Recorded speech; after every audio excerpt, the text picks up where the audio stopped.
In Melbourne, the ultimate dirt trucks have come to town. Supercharged, methanol injected, 1,500 horsepower. This is Monster Jam. Triple world champion Adam Anderson and his truck, Gravedigger, are legends of the sport. Adam's formula for success? Never say die, even if your ride is falling apart. Truck driver Richard Jackson, or Jacko, is here to check out his next load. God, they're doing some damage.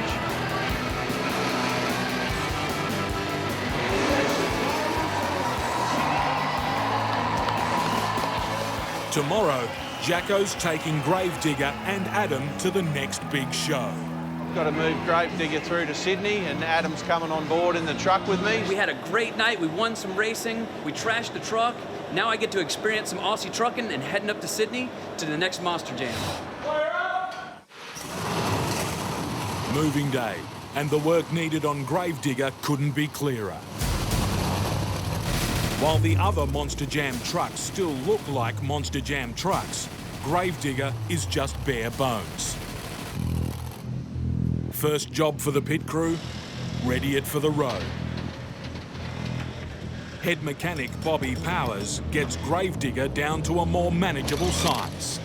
So we call this a transport tire. We put these on because these tires are just too big to fit in the container. They drop the suspension down and pin it, which I've already done. It may not look it, but Gravedigger's engine, steering and suspension are state of the art. Then the truck will go in. Lucky to have probably 100 mil each side. They'll strap it all down. It'll be good to go. Loaded and locked. This beast of a truck is now Jacko's responsibility. All right, let's put her on. Gravedigger is worth over $300,000. But getting this precious machine to Sydney is just the start of the journey. Gravedigger's ready to go, so we'll just pull her out the way and yeah, get ready to head off tomorrow. The bigger job for this team is the road to repair. You've got to put a brand new body on it, so it'll probably get ripped off again. And with the body off, it's almost scary. It's because you can see so good. You feel like when you jump in the air and you can see the ground way down there and you're like, oh, man, you know it's coming and it's not going to feel good. But it doesn't matter where you are in the world, the people love some carnage.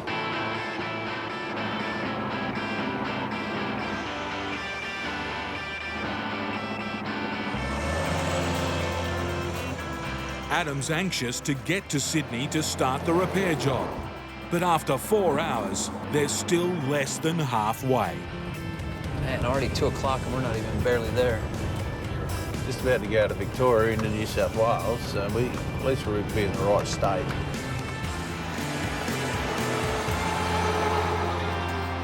How did you start out driving monster trucks? I grew up in it. My father, he created Gravedigger in 1982. My dad doing what he did, it just seemed like a normal job to me.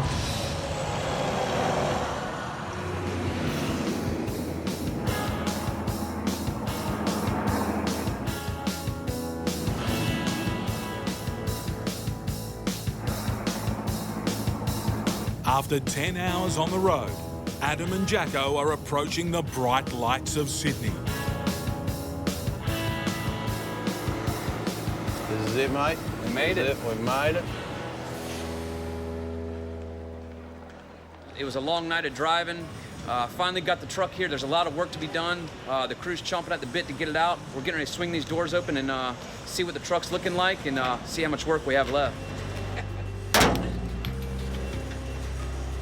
All right. The moment of truth, Jacko. Jacko, what'd you do to it? Oh, mate, perfect. Gravedigger is in the same condition as when it left. A mess. The show is on tonight, and 50,000 fans are expecting to see the green machine. Head foreman Dan Evans is facing a huge challenge. It's a disaster.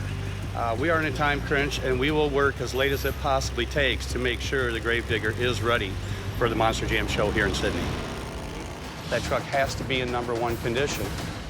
They just have to go through, check all the nuts and bolts. You know, we have our sway bar is out of adjustment here, and so they'll look at that and potentially change it. You can readjust it, but it might not be worth the risk because it may break in the middle of the show. Before they put the truck back together, they need to fix the tyres. They're 830 pounds, so it takes 2 people to get them to lay down and pick them up. And this tyre needs special attention. Well, last week Adam blew out 2 tires. This was our last spare, and it was made to go on the left side of the truck. To put it on the right side, they need to remove the tyre from the hub, then put it back on with the tread pattern facing the correct way. Dan calls in a bucket load of grunt. The loader gives the stiff rubber all she's got. But this Monster Jam tyre is monster jammed. The Gravedigger crew ask for help from a competing team.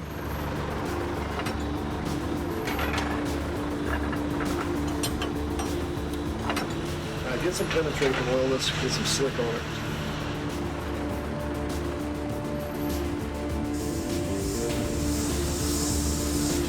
Now. Let go now. There it is. Take it in the right place. See ya. Thank you. Bye. Good job, Gordo! Finally, the pit crew can get to work. You know, we're coming down to the wire right now. This truck has to be ready tonight.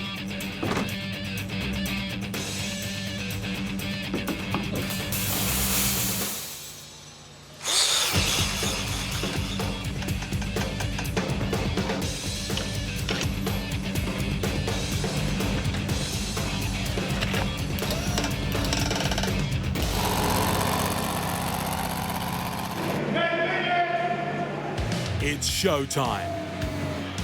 50,000 spectators are filling the stands. Adam is ready to race. His truck, however, isn't firing on all 8 cylinders. Give us like 5-7 minutes. Gravedigger has a spark plug problem. If it can't be fixed in a matter of minutes, the show will start without them. 10-4. Success. Time to race.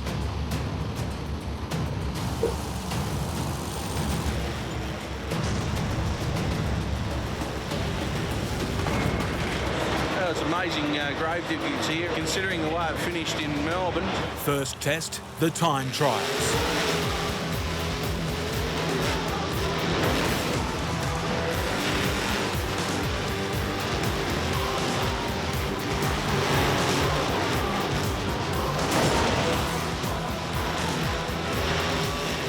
It's a solid performance for Adam, but it's the freestyle that everyone's come to see.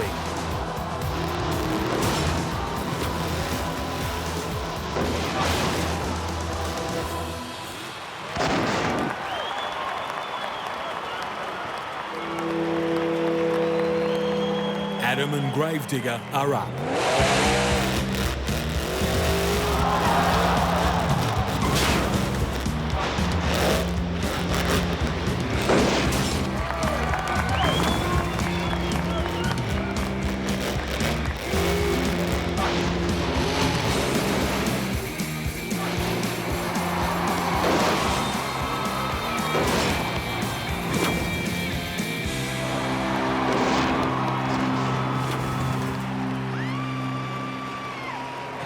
Gave it a crack.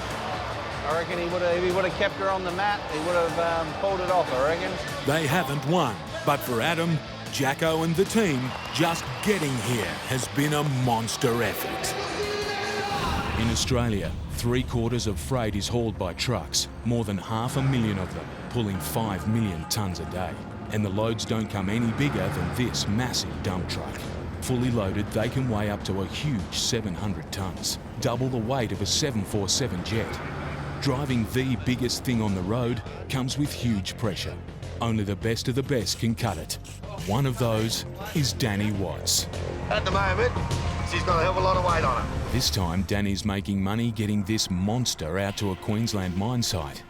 It's the world's largest mechanical dump truck with a supersized price tag of $7 million. The truck's tray has been removed, but it still weighs in at a massive 280 tonnes. It's vital Danny spreads the weight evenly. With millimetre precision, he must reverse all 80 wheels of his 30-metre trailer underneath the load to exactly the right position. Hey, Colin. A little bit to your left, right, if anything. Hey, Colin. Straighten him up. Yeah. Danny nails it first time.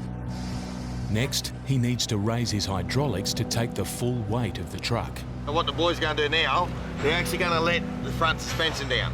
They drop the gas out of the front struts. The truck will actually sit on the trailer, and that way, as soon as I start lifting the trailer, the wheels will come off the ground. Danny's got just millimetres to spare. Raise the truck too little, and he won't have enough ground clearance.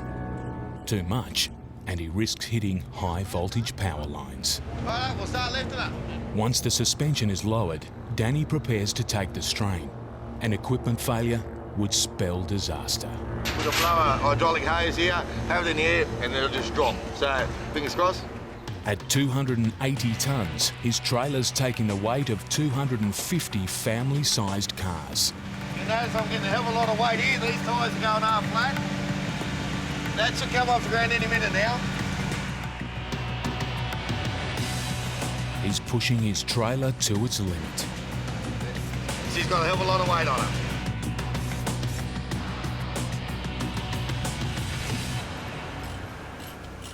The load is secure, but it's too heavy for the road. The 10-tonne wheels and 16-tonne hubs need to come off.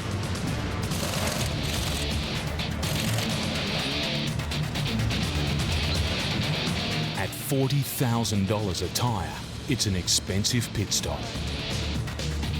Next, Danny moves his 550 horsepower prime mover into position. Make sure you're hooked in. Go out here, it's not hooked up properly. Truck goes, trailer stays. Then it goes down. I don't want that embarrassment.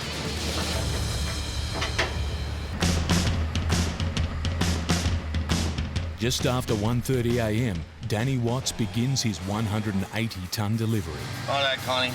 Out the gate, mate. It's 200 kilometres of difficult road in the dark, with daybreak just 6 hours away. 9.5 metres will be northbound. Righto, Bobby, you can hear me, Al? Can you hear me? Yeah, I got you, Danny. We got you. Connie, what's those traffic lights laid down up here? Okay, all ready for you.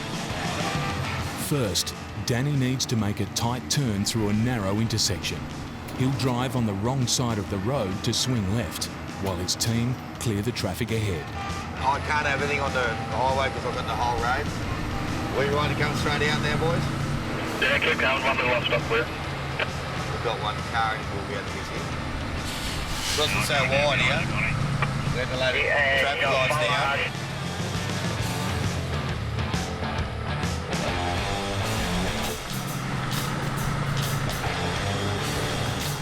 Driving this beast is all about staying cool under pressure. Whatever the road throws at him, Danny must keep his stress in check. And with such a monster load, around every corner, there's a hazard. Next, roadworks. Danny slows to a crawl as he picks his way through the traffic bollards or witches' hats. If I get witches hats jammed up under here, they can start burning, next thing I'll start a fire. Crawl through here and I'll just tap and I'll stay standing up. If you go too quick, you mow them down, you spread them everywhere. But even the best can't win them all.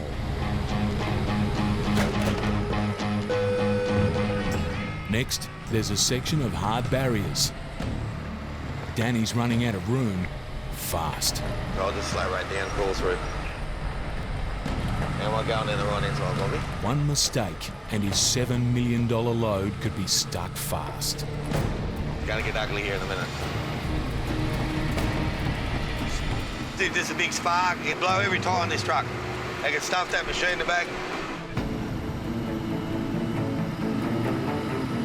The whole thing will come to a grinding halt.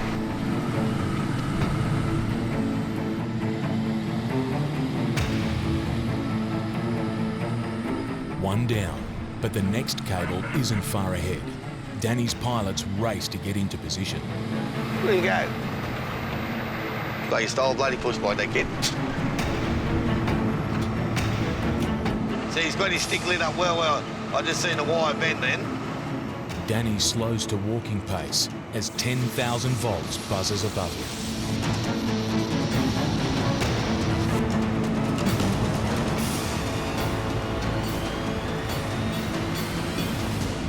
There's just one more cable to go, but it's the most dangerous of the lot. They've built the road up underneath the wire. The raised road surface will put Danny right on the limit of his clearance. To get under the cable, he'll have to lower his trailer as far as possible, just 60 millimetres off the ground. Inch by inch, he creeps under the last high voltage wire. One big spark could end the journey right here.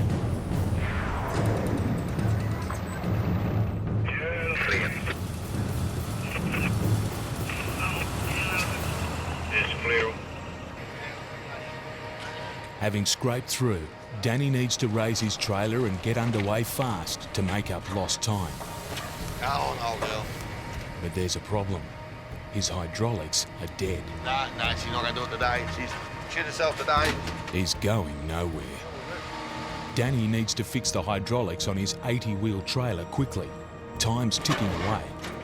It'll soon be daylight and his operation could be halted. He's hoping the problem could be a simple flat battery drained by his lights. Because we run all the lights, the little battery up there, she's suffering a bit. $7 million worth of freight, $1 million trailer and $500,000 worth of truck are all relying on a $20 pair of jump leads. You want some?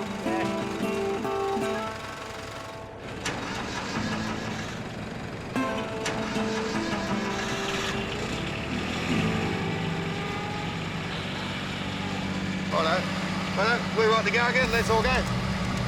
There's only one last obstacle left in Danny's way, but it's the toughest, the Eaton Range Mountain Pass. I'll always worry about the hill. You've got to treat that hill with respect, because if you get too cocky with it, you will come undone and it will be ugly. It's a notorious accident black spot, a 6-kilometre climb up an 11% gradient. Just a single 100-metre stretch has seen 4 fatal truck crashes in recent years. At almost 200 tonnes, Danny's too heavy to get up it alone. He calls in backup from not one, but 2 extra prime movers. 3 drivers, 3 big trucks, and one of the biggest loads in the world. What could possibly go wrong? Roscoe's pushing too hard. He can spin off centre, tell himself on the big knot. Next thing you know, we've got a truck ass that red. All right, Connie, we're going to start going. You right back there, Bobby? Yeah, when you're ready. Idle. In a road train measuring nearly 60 metres, there's 1,500 horsepower ready to help Danny make the climb. The range has been cleared of traffic. All 3 trucks and drivers must work together to get up the mountain. We stay in one gear. You don't want to change gears on that hill because you'll come to a dead stop. Danny's completely reliant on the drivers up front and behind. I can't see the road, so I put a lot of faith in Wade now. There's almost 300 tonnes clinging to the road. Keeping traction is vital. Wade down front, he breaks traction. Me and Roscoe at the back, we still got traction. We'll push him through it. When I get there, they pull me through it. But even with 3 prime movers, the massive strain is starting to tell. Someone's not working here. The truck behind isn't pushing hard enough. Oh, I think Roscoe might be hanging off the back of me. Yeah, westbound, just be patient. We should be a bit quicker than this. If he doesn't push harder, they could grind to a halt, leaving them stuck on the mountain. If he's not working hard and I die, we won't take off again. Roscoe needs to pick up speed. and soon.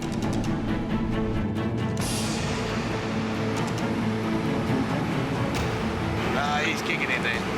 We're picking up speed again. After battling up the range, Danny's convoy finally reaches the summit. With his massive load hogging the highway, he must make his destination before sunrise. But as dawn approaches, the temperature is dropping. Fog's starting to come in quite thick, actually. This is a whole new headache. A lot of cars are like a kangaroo in the headlight. You don't know what's going to happen. But the fog is also starting to affect the road surface. The road's wet here. I lose traction quite easily in these wet roads because of the amount of the weight in the back there. You just start spinning, you can't help it. But for elite trucker Danny Watts, it's just another day at the office.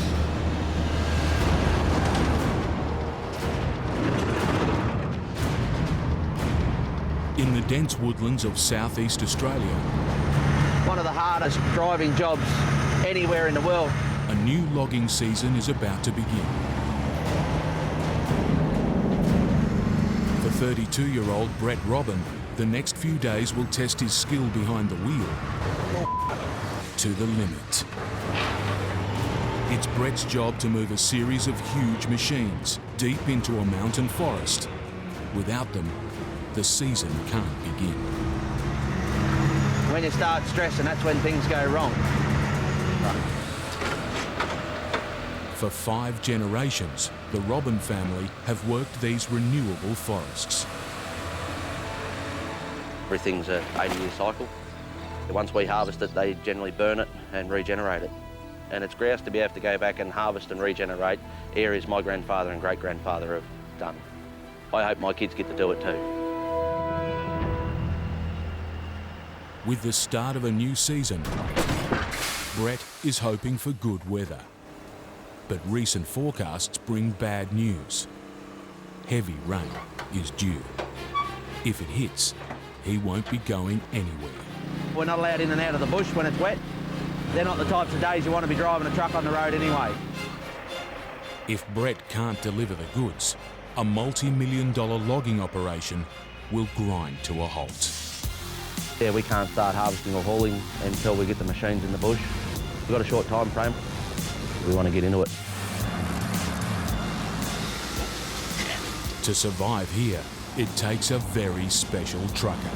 You've got to be dedicated. You've got to want to drive on these roads. And I know one bloke that packed up his bags after halfway through his first load and just went home. He never come back. Left the truck and went. At 28 tonnes, it's heavier than 4 adult elephants.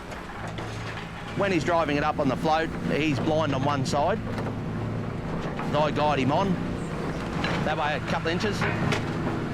Brett and Glenn must be centimetre perfect. Another inch. Righto.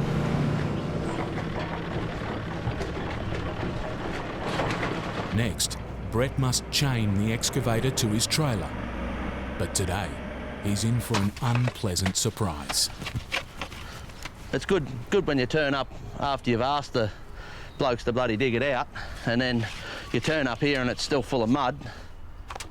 It may be a dirty job, but it's vital the massive load is secure. If I go around a corner and my chains are not holding properly and it slides, bad deal. Finally, the boys are ready to go. Fully loaded, Brett's truck weighs in at more than 50 tonnes.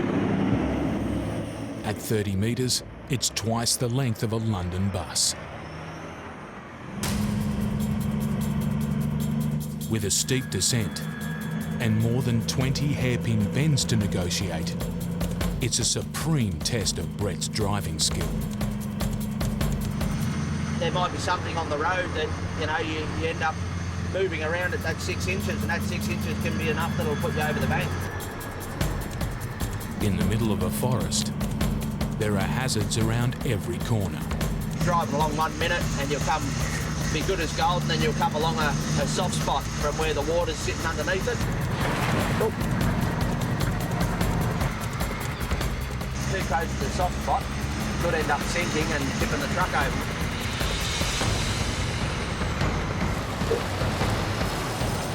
Brett's made it through the worst. People have accidents. It's just part and parcel of this job. But around the next corner, there's another surprise. On one side, a deep, soft gutter. On the other, a sheer drop. You can end up on your roof on one side or bogged on the other.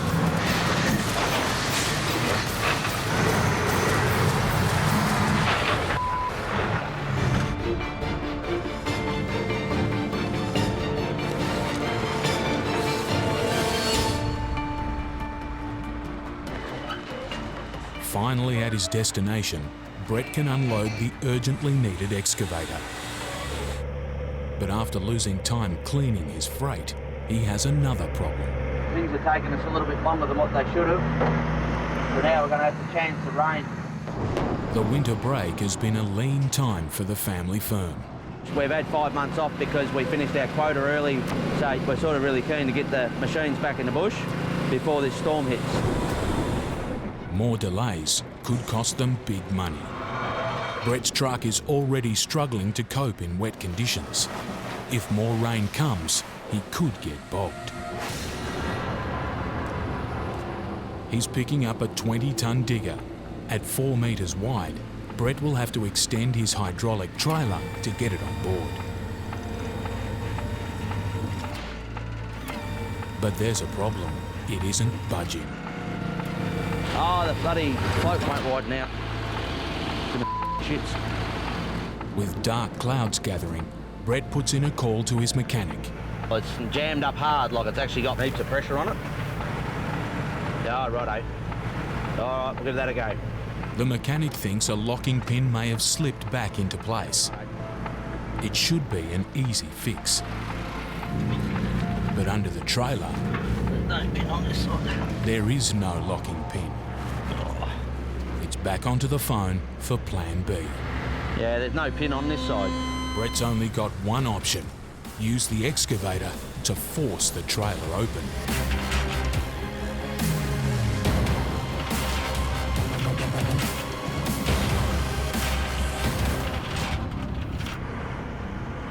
With the trailer open, Brett can load up and get back on the road.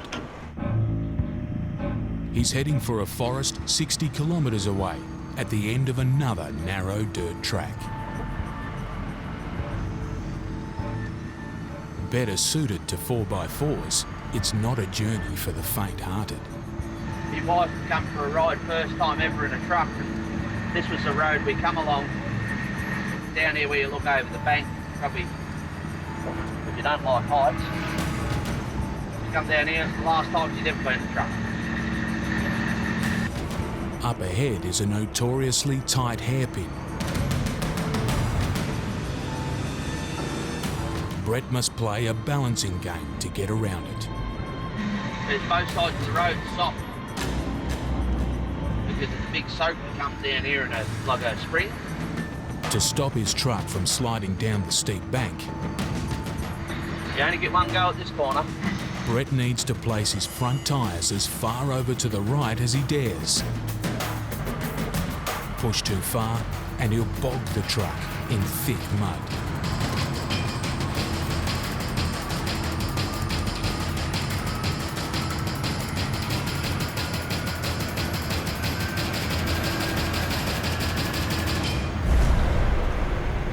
Beautiful. We're out in the mud. The logging camp isn't far away. While the roads are tight and twisting, at least they're empty. That's until the car ahead is blocking the road, and there's no way Brett can reverse.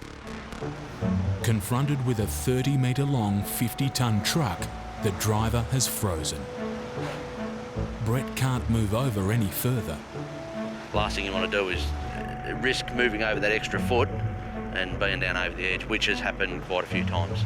The only way forward is back. I don't think she's real good at going backwards.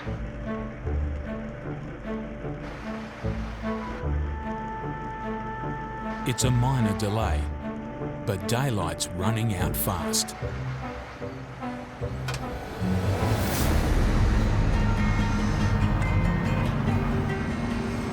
Brett needs to push on and make camp before dark. Finally, the finish line is in sight. Brett's beaten the weather, survived the road, and delivered massive machines into the heart of the Victorian forest. And he's made it without a scratch. At least this time.